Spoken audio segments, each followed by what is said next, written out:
নমস্কাৰ, আপোনালোক সকলোকে মোৰ ইউটিউব চেনেল আসাম এক্সাম কৰ্ণাৰলৈ স্বাগতম জনাইছোঁ। মুখ্যমন্ত্ৰী জীৱন প্ৰেৰণা আঁচনিৰ যি শুভাৰম্ভণি অনুষ্ঠান আছিলে, সেয়া অনুষ্ঠিত কৰিব। 1 তাৰিখৰ পৰা অনলাইন আবেদন হোৱা কথা আছিল, কিন্তু আপোনালোকৰ 1 তাৰিখৰ পৰা অনলাইন আবেদন নহয়।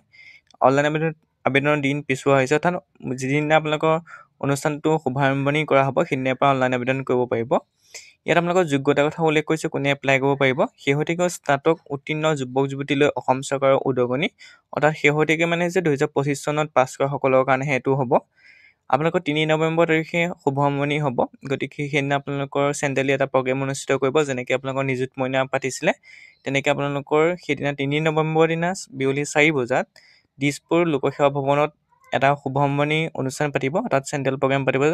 সেই প্ৰগ্ৰেমত আপোনালোকৰ এই স্কিমটো আপোনাৰ মুকলি কৰা হ'ব। ইয়াত কৈছে যে অসমৰ ৰাজ্য কেন্দ্ৰীয় চৰকাৰৰ শিক্ষানুষ্ঠান অথবা ৰাজহুৱা প্ৰতিষ্ঠানৰ পৰা 2025 বৰ্ষত স্নাতক উত্তীৰ্ণ যুৱক যুৱতী মুক্ত বিশ্ববিদ্যালয় আৰু ব্যক্তিগত প্ৰতিষ্ঠানৰ বাহিৰে, অৰ্থাৎ আপোনালোকৰ যিসকল ছাত্ৰ ছাত্ৰী 2025 বৰ্ষত পাছ কৰিছে তেওঁলোকৰ কাৰণে এইটো হৈছে, কিন্তু আপোনালোকৰ কে পৰা হওক বা বাহিৰৰ যি প্ৰাইভেট কলেজৰ পৰা হওক, প্ৰাইভেট কলেজৰ পৰা পাছ কৰা সকলৰ কাৰণে নহয়, আৰু মাষ্টাৰ ডিগ্ৰী ষ্টুডেণ্টৰ কাৰণেও নহয়, অকল গ্ৰেজুৱেশ্যন পাছ কৰা 2025 বৰ্ষত গ্ৰেজুৱেশ্যন পাছ কৰা ষ্টুডেণ্টৰ কাৰণেহে এইটো প্ৰগ্ৰেম।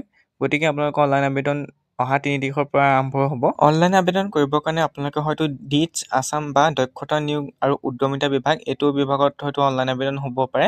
নহ'লে আপোনালোকে ডাইৰেক্ট যিটো ডিটছ আসাম আছে তাত গৈ আপোনালোকে অনলাইন আবেদন কৰিব পাৰে। ইতিমধ্যে আপোনালোকক মই জনাইছিলোঁ আগৰ ভিডিঅ'টোত, সেই ভিডিঅ'টোত আপোনালোকৰ লিংকো দিয়া আছে, লিংকৰ যোগেদি গৈ আপোনালোকে সেই ডিটছ আসামৰ ৰেজিষ্ট্ৰেশ্যন কৰিব পাৰিব। তাতে আপোনালোকৰ যিদিনা শুভাৰম্ভণি হ'ব, অৰ্থাৎ 3 নৱেম্বৰ দিনাৰ পৰাই আপোনালোকে অনলাইন আবেদন কৰিব পাৰিব। সেইদিনা পৰ্টেল মুকলি কৰি দিয়া হ'ব, অৰ্থাৎ সেই ডিটছ আসামৰ জৰিয়তে আপোনালোকে অনলাইন আবেদন কৰিব পাৰিব। নহ'লে নতুন পৰ্টেল দিব পাৰে, মোৰ মতে নতুন পৰ্টেল নিদিয়ে।